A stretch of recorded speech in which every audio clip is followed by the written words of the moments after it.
Oddmar had to admit it. Without that strange monster he'd been chasing, he was lost. Oddmar, the creature whispered as he snuck up on him from behind. Oddmar was startled, but quickly slammed the creature to the ground. He had finally caught the creature and demanded, "Tell me where you've taken my people, goblin." do I look like a goblin to you? The creature replied. Oddmar became even more enraged. Okay. "Look," the creature said nervously. I don't know where they've taken them, and I don't know who did it. I don't know why you would even care. There's an elder deep in the forest. He knows everything that happens here. If they're in the forest, he'll know. Just down the river. "All right, but if you're lying, you know I can catch you again," said Oddmar as he released the creature.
Valhalla!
Ooh, a Viking hut.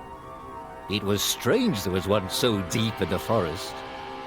Could this be the place the goblin spoke of? Perhaps inside there were answers.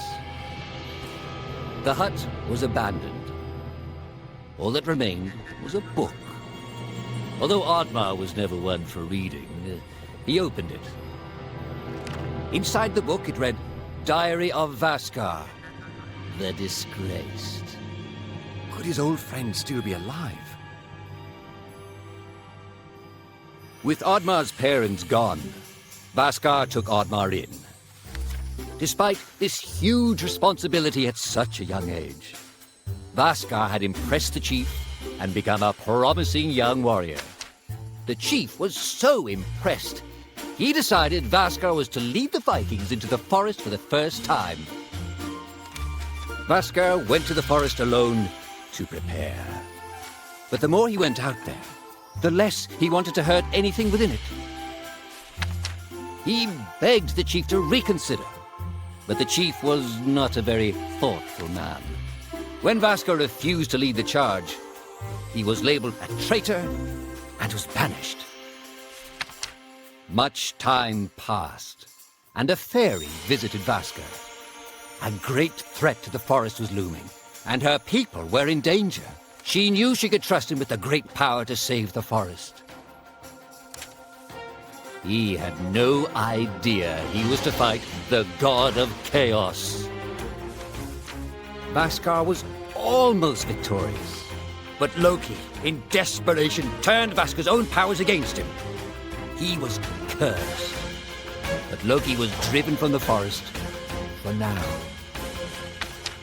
The curse was quickly consuming Vaskar, but the fairy could not help. Loki's hold on the forest and their magic was still too tight. The fairy asked if there was anyone else who could help. Vasker was reluctant to put his friend in danger, but he had no choice. Oddmar always asked himself why he never went out there, why he was too scared to try and help his friend as he had helped him. He often thought about that. But where was Vasker now? Perhaps his aunt laid further down the river,